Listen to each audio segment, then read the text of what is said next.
at the end of July and the start of August. And I guess what I'm having to think about is it's based on my experiences.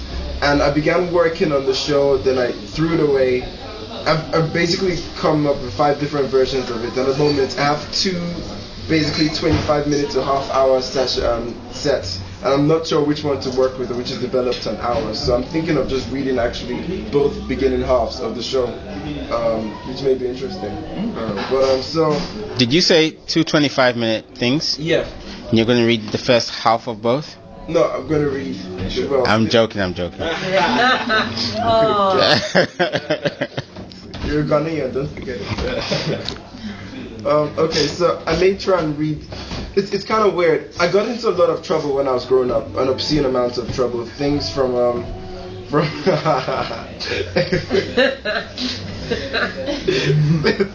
things from being chased, things from stealing my uncle's motorbike and just crashing it in the middle of the road and running back and blaming my cousin. Things to like being chased from Sunday school by the nuns. Things from just getting in ridiculous amount of fights, and I'm having to sit back and think about instances and to bring them back and just to write about them. But I remember sometimes when I think about instances, I remember the scars. So I spend lots of time now in front of the mirror and just looking at my body and the scars and trying to think about what caused them and the instances. Like, I remember fleetingly yesterday that once I fell from the 2nd-story building and I stood up completely unhurt except for a couple of scratches, and I never told my father about it because I knew he'd freak out. I remember going back into the living room and they were asking, "How did you get here?" And I said, "I walked past when you were asleep now."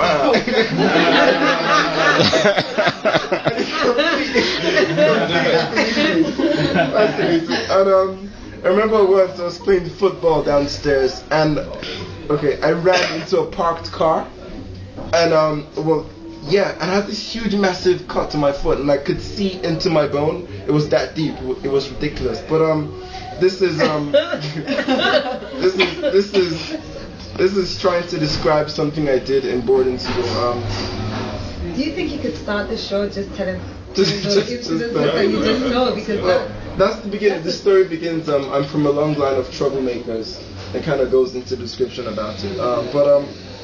This is a prank that I pulled on a man called Johnny Bassi, who was one of the seniors, and he forced me to fight with one of my really close friends. And this is, I guess, trying to describe the prank we played on him. When the sun fell and night settled on the campus, the only lights were the pinpricks of fireflies dancing in the still, damp darkness. I called Jebo, who was a friend of mine, and other close friends, and together we crept, filling the shadows with the dark intention of ourselves, sticking as thin as silence to the sides of the hostel buildings, our hearts beating, bursting with adrenaline. We snaked our way to the senior's dorm. There were 4 of us. 1 left as the lookout outside, 1 stationed inside by the door, 1 to dim the torchlight's beam, and me, grasping a tube of toothpaste, McLean's, bent over Johnny's sleeping form. Quietly peeling back the covers, I squeezed the thick line on the bottom of his shirt and massaged it into the fabric. I squeezed a thin line onto each wrist, squeezed onto the cuffs of each sleeve, a thick line onto his knuckle, lastly a line under his lower eyelids, dropped the finishing touches to the floor, tickled his feet till he stirred and scarpered into the dark, stealing across the hostel grounds to the bushes. Huddled in the fields close to the buildings, we waited for it to begin. We imagined it all, the tingling, the cold burning sensation, the chill traveling up his lower eyelids, the slow waking from a dream, the absent-minded wiping with knuckles adding to the pace.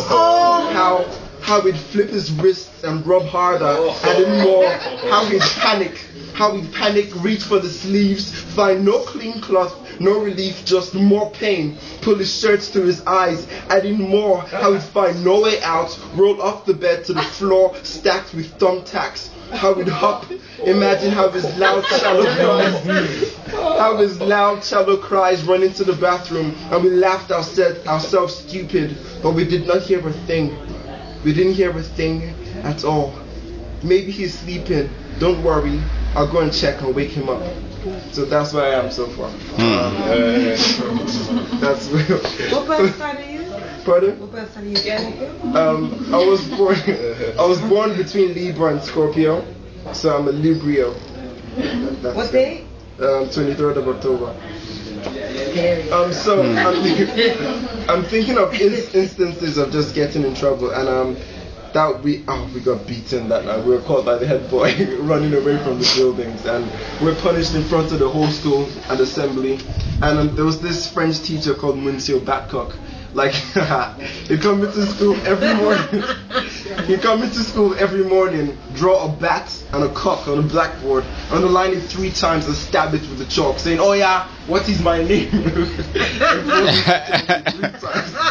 And he was French. He was Ghanaian as well. It was this Ghanaian French teacher. Born in Nigeria? Yes, I was born in Nigeria. It was in. You see the prank you played? Yeah. We have it, but it's a night of amnesty, so nobody gets punished. Okay. So people just have to be alert. Yeah, Oh my god. So, yeah, I guess what I'm obsessed with now is just thinking about getting into loads of trouble. And one thing that happened to me in Dublin, which I haven't written about it, I only remembered, it was Halloween.